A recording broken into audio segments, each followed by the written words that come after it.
Makanya semua problem kehidupan itu solusinya ada di Quran. Dikeluarkan ayatnya. Kalau saya baca cepat ya, baca cepat saja, nggak usah ditulis, baca cepat. Nanti kalau mau dikeluarkan, simak videonya. Ya, lihat di YouTube-nya. Kita dari lahir nih, dalam kandungan bagaimana prosesnya. Quran surah ke-22 ayat 5, surah Al-Hajj ayat ke-5. Nanti dijelaskan lagi di Al-Mu'minun surah yang ke-23 ayat 11 sampai dengan 13.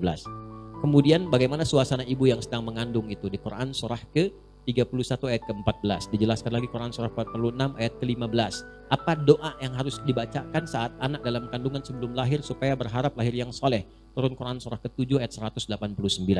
Begitu dia terlahir, apa yang pertama diberikan kepada anak? Apa tugas pertama ayah? Apa tugas pertama ibu? Ibu fokus berikan ASI saja. Ayah cari kelengkapan untuk mendukung suasana emosional ibu itu baik. Turun Quran surah kedua ayat 233. Berikan maksimal kalau bisa sampai 2 tahun. Kalau ingin dilakukan.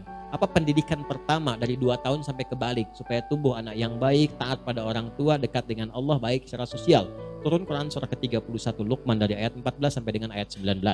Ketika dia kemudian semakin dewasa, mulai dia belajar bagaimana belajar yang efektif, punya nilai yang baik, cepat paham dan kembali ke kampung halaman dengan baik. Turun Quran surah ke-9 ayat 122.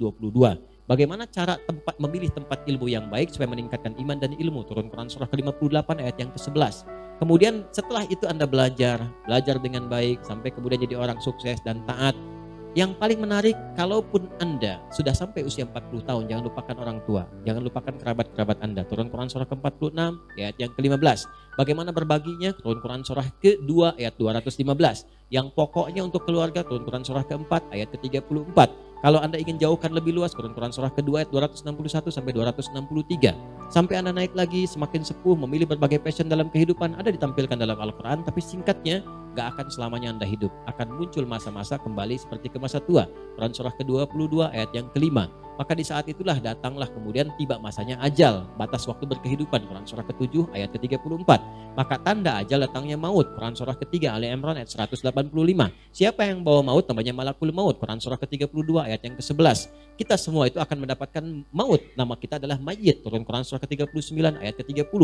Maka siap-siaplah supaya pulangnya itu husnul khatimah, panggilan dengan nafsul mutmainnah. Turun Quran surah ke-89 di ayat yang ke-27 sampai dengan ayat ke-30. Jangan macam-macam, berlaku yang tidak pantas sehingga terancam nanti pulang seperti Firaun, ditampakkan neraka pagi sampai petangnya. Turun Quran surah ke-7 dari ayat 42-nya sampai dengan ayat 49-nya sampai muncul kalimat A'rafnya. Sampai pulangnya diatur oleh Allah. Kalau ingin bagus di alam kuburnya, lakukan perbuatan baik, bernilai fisabilillah supaya nyaman, tenang, bahagia, mendapatkan limpahan rahmat dan karunia di alam kuburnya. Turun Quran surah ketiga Ali Imran di ayat 169 sampai dengan 171-nya. Maka pulangnya memungkinkan mendapatkan surga. Surga umumnya Quran surah kedua ayat ke-25. Kalau dia rajin amalan infaknya, turun Quran surah ketiga ayat 133 sampai 134. Kalau dia rajin tahajud, rajin kemudian istighfar sebelum waktunya subuh, rajin dia berbagi, maka dia akan ditempatkan di taman surga. Turun Quran surah yang ke-51 ayat 15 sampai dengan ayat ke-23. Ada orang banyak berharap surga Firdaus, surga yang paling bagus, tingkatan tengah-tengah, bisa naik ke atas, bisa juga turun ke bawah untuk melihat. Maka ada amalan di Quran surah ke-23 ayat 1 sampai dengan ayat ke-9-nya. Tapi jangan sampai Anda maksiat supaya tidak digiring ke neraka. Neraka yang paling ringan itu Anda baru dimasukkan, jangan Anda. Kalau ada yang dimasukkan ke situ, langsung terbakar, hilang, kulitnya habis, naik lagi, dibersihkan kembali, tumbuh kembali, hancur lagi. Setiap dimasukin 1 harinya sama dengan 1000 tahun, 1 detiknya 48 hari. Gambarannya Quran surah ke-4 An-Nisa ayat 56. Ada nerakanya lagi, neraka yang paling dahsyat. Kalau dibakar sampai ke dalam kerak-keraknya, sampai ke dalamnya, itu khusus untuk orang munafik dan orang-orang kafir. Di Quran surah yang ke-4 di ayat 140. Karena itu jauhi sifat nifak. Di mana jauh sifat-sifat itu? Ada penyakitnya di Quran surah kedua ayat ke-10. Ciri-cirinya dari ayat 11 sampai dengan ayat 20 tetap di surah Al-Baqarah. Kemudian ciri-ciri utama ibadahnya dari Quran surah ke-4 ayat 142. Tapi dia bisa kembali kepada Allah kalau dia mau bertobat. Seperti keterangan di surah An-Nisa itu, kalau Anda baca teruskan sampai ayat 145-nya. Sampai kemudian ada orang yang amalnya pas-pasan, ke surga belum, ke neraka tidak. Maka ditempatkanlah di A'raf, turunlah surah Al-A'raf. Baca dari ayat yang ke-46 sampai ayat ke-50-nya. Semua ada. Apa yang enggak ada? Nanti detailnya lihat pada kehidupan Nabi.